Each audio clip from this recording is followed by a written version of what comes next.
One welcome to Aakash chemistry. Chemical kinetics के इस lecture number 2 में हम factors affecting rate of chemical reaction सीखेंगे।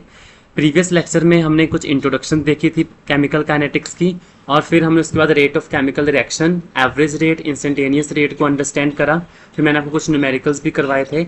और आज हम सीखेंगे factors affecting rate of chemical reaction, जिसके अंदर कुछ फैक्टर्स होते हैं। जैसे हमारे पास मान लो कोई भी हमारे पास कोई रिएक्शन है ना। मान लो A plus b give rise to हमारे पास बन रहा है C plus D.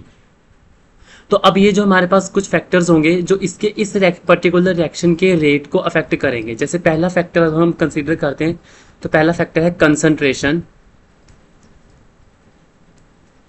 Concentration of reactants, concentration of reactants. So इस अब क्या देखो, कंसंट्रेशन ऑफ रिएक्टेंट्स का मतलब है कि जो हमारे पास हमने स्टार्टिंग में मटेरियल ले रखा है, रिएक्टेंट्स ले रखे हैं, वो किस तरीके से हमारे रेट को अफेक्ट करेंगे। अब एज्यूम करो कि हमारे पास कोई रिएक्शन चल रही है। मान लो इस एक बीकर है हमारे पास, इसके अंदर मैंने A प्लस बी ऐड करके रखे हैं। अब हमारे पास कोई रिएक्शन, इसके अंदर रिएक्शन प्रोसीड हो रही है।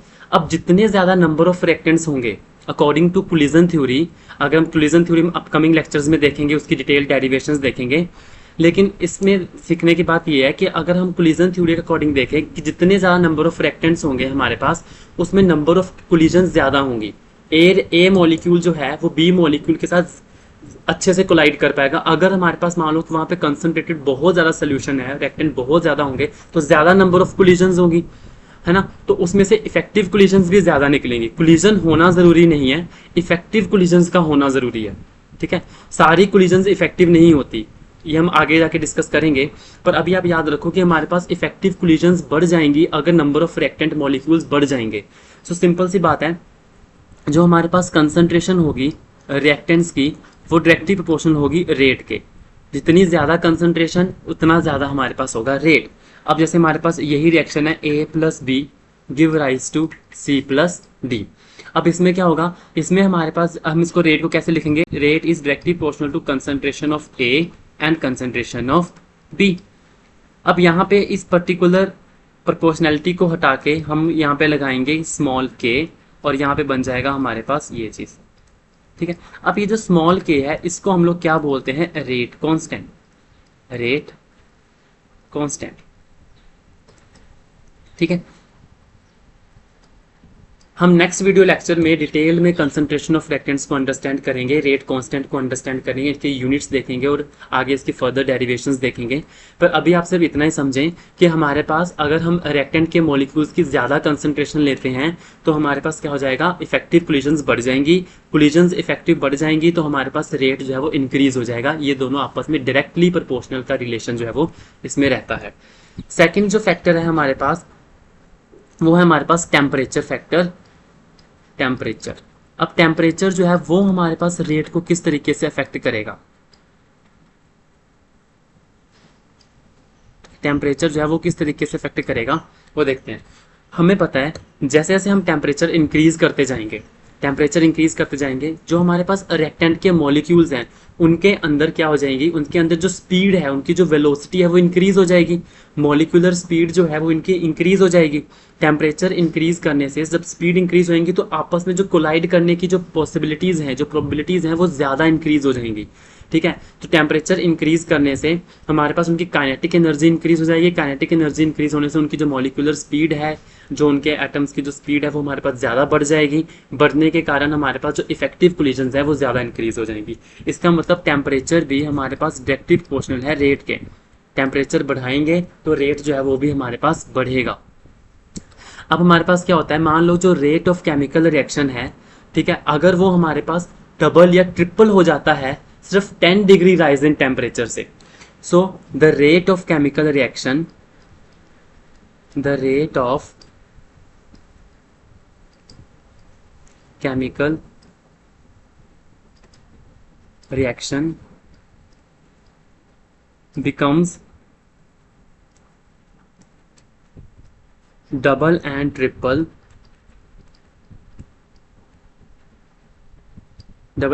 for every 10 degree rise in temperature। अब इसको क्या बोलते हैं, देखो अगर हमारा rate of chemical reaction double या ट्रिपल हो जाता है सिर्फ 10 डिग्री टेम्परेचर बढ़ाने से, मान लो इनिशियली जितना भी था उसमें आपने 10 डिग्री और ऐड कर दिया, तो हमारा जो रेट ऑफ केमिकल रिएक्शन है वो डबल या ट्रिपल हो जाएगा सिर्फ 10 डिग्री राइज इन टेम्परेचर करने से।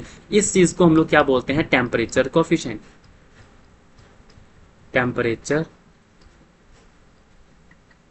कोफिशिएंट, इसको हम डिनोट करते हैं थीटा से, और इसका फॉर्मूला क्या बन जाएगा, theta is equals to rate constant.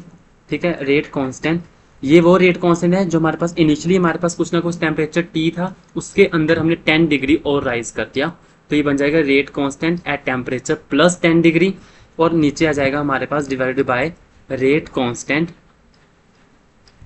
At T degree Celsius, है ना। तो पर्टिकुलर इनिशियली कितना टेम्परेचर था और plus 10 degree rise in temperature होने से, और ये जो रेट है ये अप्रोक्सीमेटली हमारे पास या तो 2 आएगा या 3 आएगा, मतलब डबल या फिर ट्रिपल हो जाएगा।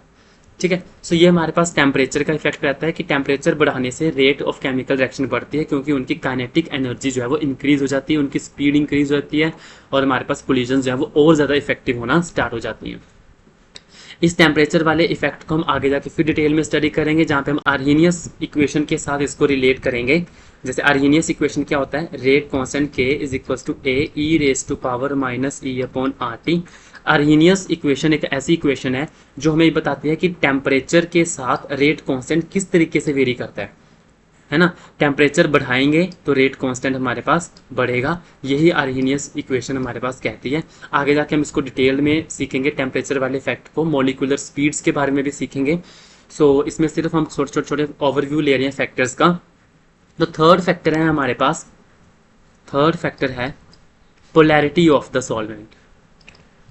Polarity of the solvent. अब पोलैरिटी जो है सॉल्वेंट की वो किस तरीके से इफेक्ट करती है। मान लो कि हमारे पास कोई रिएक्शन हो रही है, उसके अंदर रिएक्टेंट सेलेक्ट करके हमारे पास प्रोडक्ट बना रहे हैं पी। अब अगर हमारे पास प्रोडक्ट बन रहे हैं, अगर प्रोडक्ट हमारे पास ज़्यादा पोलर बनेंगे तो ऑब्वियसली अगर मीडियम भी पोलर होगा, प्रोडक्ट भी हमारे पास पोलर बनेंगे, तो क्या होगा, पोलर पोलर इंट्रैक्शन की वजह से वो ज़्यादा जल्दी रेट हो जाएगा, रेट जो है वो हमारे पास क्या हो जाएगा, इंक्रीज हो जाएगा। तो इस केस में हम एक एग्जाम्पल लेते हैं, जैसे हमारे पास लेट अस सपोज मेरे पास है ट्राई इथाइल अमीन। ट्राई इथाइल अमीन कैसे होता है, ट्राई इथाइल अमीन ऐसे करके, ट्राई इथाइल अमीन जो है वो हमारे पास रिएक्शन कर रही है इथाइल आयोडाइड के साथ, है ना। अब इसके पास लोन पेयर ऑफ इलेक्ट्रॉन्स हैं, अब ये हमारे पास यहाँ पे अटैक मारेगा और यहाँ से आयोडीन रिमूव हो जाएगा, और ये मेरे पास क्या बन जाएगा, और ये बन जाएगा ऐसे करके पॉजिटिव चार्ज, और इसके साथ आ जाएगा आई नेगेटिव। इसको हम क्या बोलेंगे, क्वाटर्नरी अमोनियम सॉल्ट। क्या बोलेंगे इसको, क्वाटर्नरी अमोनियम सॉल्ट। अब आपने देखा होगा क्वाटर्नरी अमोनियम सॉल्ट जो है ये हमारे पास पोलर है ना, इसके ऊपर चार्जेस अपीयर हो रहे हैं, जैसे नाइट्रोजन के ऊपर पॉजिटिव और उसके ऊपर क्या हो रहा है, नेगेटिव चार्ज अपीयर हो रहा है। अब मान लो जिस भी सॉल्वेंट के अंदर हमारे पास ये रिएक्शन हो रही है, अगर तो वो पोलर सॉल्वेंट हुआ, ठीक है, अगर ये हमारे पास हुआ सॉल्वेंट पोलर, तो पोलर सॉल्वेंट में तो पहले से चार्जेस अपीयर होते हैं, तो ये चार्जेस जो है वो इनके साथ इंटरेक्ट कर जाएंगे, ये आयोडीन के साथ इंटरेक्ट कर लेगा, ये नेगेटिव चार्ज जो है वो इसके साथ इंटरेक्ट कर लेगा, और इसमें during the course of reaction इस क्वाटर्नरी अमोनियम सॉल्ट के ऊपर ज्यादा जल्दी से चार्जेस अपीयर हो जाएंगे, है ना। सॉल्वेंट का इफेक्ट रहता है, तो इससे हमारे पास क्या रहेगा, रेट जो है वो हमारे पास इंक्रीज हो जाएगा। पर याद रखें ये रेट तभी इंक्रीज होगा अगर हमारे पास रिएक्टेंट्स में पोलैरिटी कम होगी और प्रोडक्ट में पोलैरिटी ज्यादा होगी। तो प्रोडक्ट में अगर पोलैरिटी ज़्यादा है और मीडियम भी हमारे पास पोलर है, तो पोलर पोलर इंट्रैक्शन ज़्यादा होने की वजह से रेट जो है वो इंक्रीज हो जाएगा। जैसे एक और एग्जांपल लेते हैं हम लोग, मान लो हमारे पास है एसिटिक एनहाइड्राइड, इस तरीके से। अब ये एसिटिक एनहाइड्राइड हमारे पास रिएक्शन करता है इथाइल अल्कोहल के साथ, ठीक है। अब हमें पता है कि जब ये इथाइल अल्कोहल इसके ऊपर अटैक मारेगा ऐसे करके, और यहाँ से ये रिमूव हो जाएगा, और हमारे पास क्या बन जाएगा, यहाँ पे डबल बॉन्ड ओ के साथ बन के, ठीक है, ये हमारे पास बन जाएगा एक एस्टर, ठीक है। तो अब एस्टर में क्या होता है, पोलैरिटी हमेशा कम रहती है, एस्टर में पोलैरिटी क्या रहेगी, हमारे पास कम रहेगी। इसका मतलब रिएक्टेंट की तरफ जो पोलैरिटी है वो ज्यादा है, ठीक है, रिएक्टेंट में पोलैरिटी ज़्यादा है और प्रोडक्ट में पोलैरिटी कम है। तो अगर हम इसके अंदर ऐसा मीडियम ले लेंगे कि अगर हमारे पास मीडियम पोलर रहेगा, पोलर मीडियम रहेगा, तो यहाँ पे रेट हमारे पास इतना फास्ट नहीं होगा, रेट हमारे पास डिक्रीज करेगा, है ना, रेट इतना फास्ट नहीं होगा इस पर्टिकुलर केस में। क्यों? क्योंकि रिएक्टेंट की ऑलरेडी पोलैरिटी बहुत ज़्यादा है, वो पहले से ही सॉल्वेंट के साथ इंटरेक्ट करके बैठा होगा। तो जब भी हमारे पास ये रिएक्शन होगा तो एस्टर की इतनी पोलैरिटी नहीं है, अब एस्टर जो है वो इतनी जल्दी हमारे पास सॉल्वेंट से इंटरेक्ट नहीं करेगा, तो उसका रेट जो है वो इतना जल्दी बनने का, जो during the course of reaction उसका बनने का जो रेट है वो इतना ज़्यादा नहीं होगा, कम होगा। तो ये हमारे पास effect of the polarity of the solvent. कैसे हमारे पास सॉल्वेंट पोलैरिटी अफेक्ट करती है? अगर तो हमारे पास प्रोडक्ट में हुई पोलैरिटी तो सॉल्वेंट में भी हुई पोलैरिटी, तो दोनों आपस में रेट क्या कर देंगे? इंक्रीज कर देंगे। अगर हमारे पास रिएक्टेंट में पोलैरिटी ज़्यादा हुई, प्रोडक्ट में पोलैरिटी कम हुई, तो अगर हम पोलर मीडियम का यूज़ करें तो रेट हमारे पास डिक्रीज करेगा। तो ऐसे ही हमारे पास नेक्स्ट फैक्टर है, fourth factor, which is the nature of reactants. Nature of reactants. अब रिएक्टेंट्स का जो नेचर है वो भी हमारे पास बहुत ज़्यादा इफेक्ट करता है। For example Cl2 plus H2 give rise to twice of HCl। और एक एग्जाम्पल हम लेते हैं Br2 plus H2 give rise to twice of HBr। ठीक है, अब ये वाला एग्जाम्पल है। अब रिएक्टेंट्स का नेचर कैसे इफेक्ट कर रहा है? जैसे पहले केस में हमारे पास जो रिएक्टेंट है वो है हमारे पास Cl2 और अगले में जो हमने यूज़ करा है वो है Br2। ठीक है, अब ये कैसे इफेक्ट करेगा? जो पहले वाला रिएक्शन है ये हमारे पास एक फास्ट रिएक्शन है और सेकंड वाला हमारे पास रिएक्शन क्या है? स्लो रिएक्शन है। ये जो ऊपर वाली रिएक्शन है Cl2 वाली, ये फास्ट क्यों है ना? ऐसा क्या हो गया इसके रिएक्टेंट? क्योंकि इसकी जो डिसोसिएशन एनर्जी है वो बहुत कम है। देखो Cl बॉन्ड जो है वो जल्दी ब्रेक हो जाएगा, जितनी जल्दी ब्रेक होगा उतनी जल्दी हमारे पास HCl बनेगा। अब Br जो बॉन्ड है वो इतनी जल्दी ब्रेक नहीं हो रहा, तभी हमारे पास क्या हो रहा है? HBr जो है वो स्लो रिएक्शन है। अब देखो नेचर ऑफ रिएक्टेंट का नेचर किस तरीके से इफेक्ट कर रहा है? अगर हम Cl2 लेंगे तो वो रिएक्शन फास्ट हो जाएगी, अगर हम Br2 ले रहे हैं तो रिएक्शन स्लो है। मतलब एक तरह से हमारे पास रिएक्टेंट्स का नेचर भी रेट को क्या करता है? अफेक्ट करता है ना। तो रिएक्टेंट्स का नेचर भी हमारे पास क्या करेगा? अफेक्ट करेगा। सो नेक्स्ट फैक्टर है हमारे पास fifth factor, effect of catalyst. Effect of catalyst. अब कैटलिस्ट किस तरीके से इफेक्ट करता है? देखो हमें पता है कि कैटलिस्ट एक ऐसा सब्सटेंस है which can increase the rate of chemical reaction and this substance can easily be recovered in the end of the reaction, है ना। तो कैटलिस्ट हमारे पास रेट ऑफ एक्शन को इंक्रीज करेगा। रेट ऑफ एक्शन को इंक्रीज कैसे करता है? ये by lowering of the activation energy. हमें एक ग्राफ, ये देखो एक ग्राफ बनाते हैं। हमें पता है कि इस साइड हमारे पास होता है रिएक्टेंट की एनर्जी और इस साइड हमारे पास है लेट अस सपोज प्रोडक्ट की एनर्जी। अब रिएक्टेंट्स से हमने प्रोडक्ट में जाना है, मान लो ये हमारे पास इस तरीके से प्रोडक्ट की तरफ जाएगा। ये हमारे पास है अनकैटालाइज्ड, अनकैटालाइज्ड, ठीक है, अनकैटालाइज्ड रिएक्शन। ये एक ऐसी रिएक्शन है जो विदाउट कैटालिस्ट हो रही है, तो उसमें जो एक्टिवेशन एनर्जी की रिक्वायरमेंट है वो इतनी रिक्वायरमेंट है, इतनी ज़्यादा। अगर मैं इसको, ये हमारे पास एक्टिवेशन एनर्जी है अनकैटालाइज्ड, मैं इसको EU लिख देता हूँ। अगर यही सेम रिएक्शन मैं कैटलिस्ट की प्रेजेंस में करूँ तो क्या हो जाएगा? कैटलिस्ट की प्रेजेंस में मेरे पास ऐसा हो जाएगा। अभी कैटलिस्ट की प्रेजेंस में जो activation energy I let's say ये मेरे पास आई EC, ठीक है। अब ये मेरे पास रिएक्शन जो है वो कैटलाइज्ड है, मतलब कैटलिस्ट की प्रेजेंस में है, उसको बोलेंगे कैटलाइज्ड रिएक्शन। अब आपने देखा कि अगर हम बिना कैटलिस्ट की प्रेजेंस में देखते हैं तो हमें large amount of activation energy की रिक्वायरमेंट है ना। EU जो है वो बड़ा है EC से, तो यहाँ पे क्या हो जाएगा? EU बड़ा है EC से, है ना। अब जो कैटलाइज्ड वाली रिएक्शन है उसमें एक्टिवेशन एनर्जी में कम चाहिए, तो यही काम करता है कैटलिस्ट। कैटलिस्ट ने यहाँ पे क्या कर दिया? लोअरिंग ऑफ एक्टिवेशन एनर्जी कर दिया, एक्टिवेशन एनर्जी को कम कर दिया। तो हमारे पास एक नया पाथवे बन गया, उस रिएक्टेंट से प्रोडक्ट में कन्वर्ट होने के लिए न्यू पाथवे जो है वो हमारे पास फॉर्म्ड हो गया। एक बात और, कैटलिस्ट क्या क्या काम नहीं कर सकता? कैटलिस्ट देखो इस कोर्स ऑफ रिएक्शन में, during the course of reaction कहीं ना कहीं इक्विलिब्रियम पॉइंट आया होगा, और वो इक्विलिब्रियम पॉइंट जिस जगह आएगा वो जगह फिक्स है। चाहे हम कैटलाइज्ड रिएक्शन यूज करें चाहे अनकैटलाइज्ड रिएक्शन हो, वो जो इक्विलिब्रियम कहीं भी होता है वहां पे हमारे पास इक्विलिब्रियम का पॉइंट वो फिक्स है। मतलब इक्विलिब्रियम जो है वो शिफ्ट नहीं होगा, कैटलिस्ट की प्रेजेंस में इक्विलिब्रियम वैल्यू जो है वो इक्विलिब्रियम जो है वो शिफ्ट नहीं होगा, बस उसमें स्पीड इंक्रीज हो जाएगी। मतलब जैसे for example let us suppose मेरे पास ये रिएक्टेंट है और ये मेरे पास है प्रोडक्ट है। अब मुझे रिएक्टेंट से प्रोडक्ट की तरफ जाना है, मान लो यहाँ कहीं पे इक्विलिब्रियम आता है, लेट अस ये इक्विलिब्रियम पॉइंट है ना। कहीं भी इक्विलिब्रियम पॉइंट जरूरी नहीं होता कि वो सेंटर पॉइंट ही होता है, इक्विलिब्रियम कहीं भी हो सकता है, ठीक है। अब ये मेरे पास इक्विलिब्रियम पॉइंट है। अब क्या करेगा कैटलिस्ट काम करेगा, रिएक्टेंट की स्पीड, देखो रिएक्शन की स्पीड बढ़ा के वो जल्दी से इक्विलिब्रियम पॉइंट तक पहुंच जाएगा, फिर इक्विलिब्रियम पॉइंट से आगे प्रोडक्ट बना देगा। अब इक्विलिब्रियम पॉइंट शिफ्ट नहीं होगा, चाहे आप कैटलिस्ट प्रेजेंस दो चाहे अनकैटलाइज रिएक्शन का यूज करो, इक्विलिब्रियम अगर इस पॉइंट के ऊपर आता है तो इसी पॉइंट के ऊपर ही आएगा, बस कैटलिस्ट की प्रेजेंस में वो जल्दी आ जाएगा इक्विलिब्रियम, है ना। जल्दी आ जाएगा मतलब कि रिएक्टेंट जल्दी जल्दी खत्म होकर उस इक्विलिब्रियम पॉइंट तक पहुंच जाएंगे। तो ये करता है हमारे पास इफेक्ट ऑफ कैटलिस्ट। दूसरा जो कैटलिस्ट जो होता है वो काम नहीं कर सकता, वो क्या होता है, ये जो एनर्जी वैल्यूज हैं, जैसे रिएक्टेंट की हमारे पास कोई ना कोई, यहाँ पे इस साइड हमारे पास एनर्जी है और यहाँ पे हमारे पास रिएक्शन कोऑर्डिनेट है, ये यहाँ पे कोऑर्डिनेशन है हमारे पास, किस तरीके से हमारे पास जा रहा है रिएक्शन, ये रिएक्टेंट की एनर्जी है और ये एनर्जी हमारे पास प्रोडक्ट की है। अब ये जो गैप है, ये जो डेल्टा ई इसको बोलते हैं, डेल्टा ई है ना, energy gap between the reactant and product. अब ये गैप भी चेंज नहीं होगा कैटलिस्ट की प्रेजेंस में, है ना। अब रिएक्टेंट अगर इस एनर्जी लेवल पे है तो ये इसी एनर्जी पे रहेगा और प्रोडक्ट भी, बस ये है कि ये पाथवे थोड़ा चेंज हो जाएगा, पर जहां से चले हैं वो पोजीशन भी फिक्स है और जहां पे पहुंचना है वो भी फिक्स है हमारे पास, चाहे वो कैटलाइज्ड वाली रिएक्शन हो चाहे अनकैटलाइज्ड रिएक्शन। ये जो डेल्टा ई है ये हमारे पास चेंज नहीं होगा, इंटरनल एनर्जी या इंथैल्पी जो है वो चेंज नहीं होती है कैटलिस्ट की प्रेजेंस में। तो I hope this is the catalyst effect of catalyst. तो कैटलिस्ट का इफेक्ट हमें समझ में आया होगा यहाँ पे। इसके बाद हमारे पास और यहाँ पे जो इफेक्ट होता है हमारे पास वो होता है रेडिएशंस का। रेडिएशन का इफेक्ट लेते हैं हम लोग, 6 नंबर, इफेक्ट ऑफ रेडिएशन।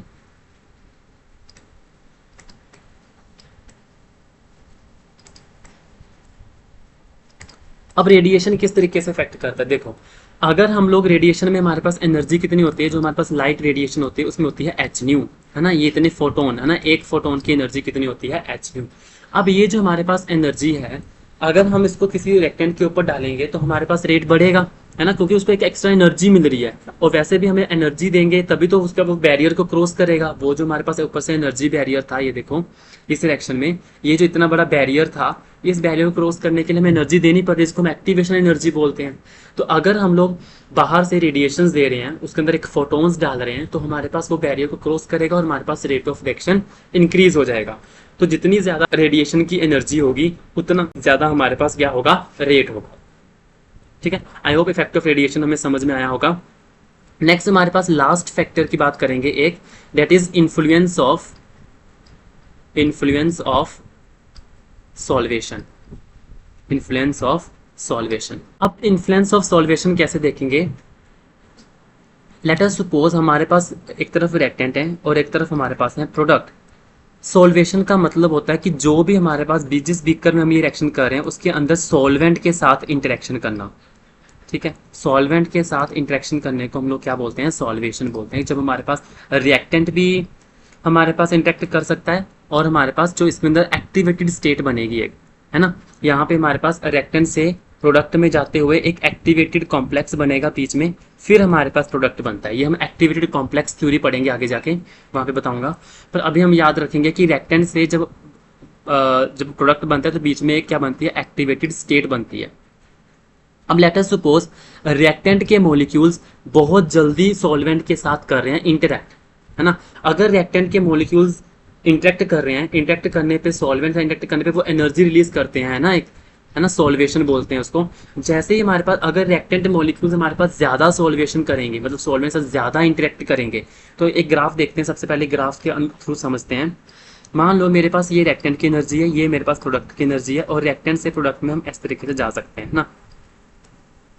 अगर रिएक्टेंट मॉलिक्यूल्स ज्यादा सॉल्वेंट से इंटरेक्ट करेंगे तो उसकी एनर्जी हो जाएगी डाउन, है ना, क्योंकि जितनी ज्यादा इंटरेक्शन होगी स्टेबिलिटी बढ़ेगी, स्टेबिलिटी बढ़ेगी तो एनर्जी रिलीज होगी और रिएक्टेंट की एनर्जी बाहर रिलीज हो जाएगी और खुद के पास रिएक्टेंट की एनर्जी क्या हो जाएगी, कम हो जाएगी, है ना। तो क्योंकि उसने रिलीज कर दी एनर्जी, तो रिएक्टेंट की एनर्जी हमारे पास रिलीज होकर यहाँ डिक्रीज हो जाएगी, इतनी पहुंच जाएगी। अब ये आ जाएगा अब हमारे पास नए रिएक्टेंट की एनर्जी। तो रिएक्टेंट की एनर्जी को इंक्रीज डिक्रीज कौन करेगा, जैसे हमारे पास सॉल्वेशन होता है, ये भी हमारे पास इंक्रीज डिक्रीज कर सकते हैं। तो यहाँ पे रिएक्टेंट की एनर्जी हमारे पास डिक्रीज हो गई। पहले इसकी एक्टिवेशन एनर्जी थी इतनी, अब जब रिएक्टेंट की एनर्जी डिक्रीज होगी अब इसकी एक्टिवेशन एनर्जी बढ़ गई। तो अब मुझे ये बताओ रेट बढ़ना चाहिए कि कम होना चाहिए, है ना। रिएक्टेंट खुद हमारे पास लोअर लेवल पे चला गया और रिएक्टेंट की एनर्जी बैरियर को क्रॉस करने का जो एनर्जी है, एक्टिवेशन एनर्जी, वो गैप बढ़ गया। गैप बढ़ गया तो हमें लार्ज अमाउंट ऑफ बाहर से एनर्जी चाहिए। तो इसका मतलब अगर रिएक्टेंट सॉल्वेशन में जाएंगे, अगर हमारे पास रिएक्टेंट जो है अगर वो हमारे पास सॉल्वेशन करते हैं तो इस केस में रेट जो है वो हमारे पास डिक्रीज होगा। तो पहला केस क्या था, जब रिएक्टेंट हमारे पास सॉल्वेशन में जाते हैं तो हमारे पास इसमें रेट क्या हो जाएगा, डिक्रीज हो जाएगा। अब दूसरी चीज पर लेते हैं, सेकंड केस लेते हैं, जब हमारे पास activated complex AC complex undergoes solvation. अगर मैं एक्टिवेटेड कॉम्प्लेक्स को सॉल्वेशन के थ्रू देखता हूं, देखो ये मेरे पास रिएक्टेंट की एनर्जी थी, ये मेरे पास प्रोडक्ट की एनर्जी है, इस तरीके से हमारे पास ग्राफ है। अब हमारे पास एक्टिवेटेड कॉम्प्लेक्स यहां कहीं बनेगा ऊपर। अब एक्टिवेटेड कॉम्प्लेक्स अगर सॉल्वेशन में जाएगा तो इसकी एनर्जी भी डिक्रीज हो जाएगी। तो नया जो हमारे पास पाथवे बनेगा वो ये वाला बन जाएगा, नया पाथवे बन जाएगा, है ना, क्योंकि उसकी एनर्जी भी क्या होगी, डिक्रीज। तो अब पहले एक्टिवेशन एनर्जी हमें चाहिए थी ज्यादा, बाद में एक्टिवेशन एनर्जी चाहिए हमें कम। तो इसमें क्या हो जाएगा, इसमें रेट इंक्रीज होगा, है ना, क्योंकि जो नया जो हमारे पास पाथवे बना है उसमें हमारे पास एक्टिवेशन एनर्जी कम है तो इसका रेट जो है वो फास्ट है, क्योंकि बैरियर को क्रॉस करने के लिए कम एनर्जी चाहिए तो रेट फास्ट हो जाएगा। ठीक है, अब हम थर्ड केस लेते हैं। थर्ड केस हम ये मान के चलते हैं कि मान लो let us suppose reactant and activated complex दोनों ही हमारे पास सॉल्वेशन में जा रहे हैं, दोनों ही हमारे पास क्या कर रहे हैं, सॉल्वेशन कर रहे हैं। अगर ये दोनों सॉल्वेशन करेंगे फिर क्या होगा, एक बात हमेशा याद रखना, जब रिएक्टेंट सॉल्वेशन में जाता है तो उसकी एनर्जी ज्यादा जल्दी डाउन हो जाती है ना।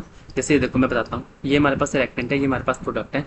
अब रिएक्टेंट अगर सॉल्वेशन में जा रहा है तो उसका लेवल यहाँ कहीं पहुंच जाएगा नीचे, और एक्टिवेटेड कॉम्प्लेक्स अगर जाएगा तो उसका लेवल यहाँ पहुंच जाएगा। तो ये बन जाएगा हमारे पास एक नया पाथवे। ठीक है, रिएक्टेंट ये नया बन गया और एक्टिवेटेड कॉम्प्लेक्स पहले यहाँ पे था, अब यहाँ पे इतना लोअरिंग होगी। लोअरिंग जो होती है वो अगर रिएक्टेंट अगर सॉल्वेशन में जाए तो उसमें लोअरिंग ज्यादा होती है as compare to activated complex.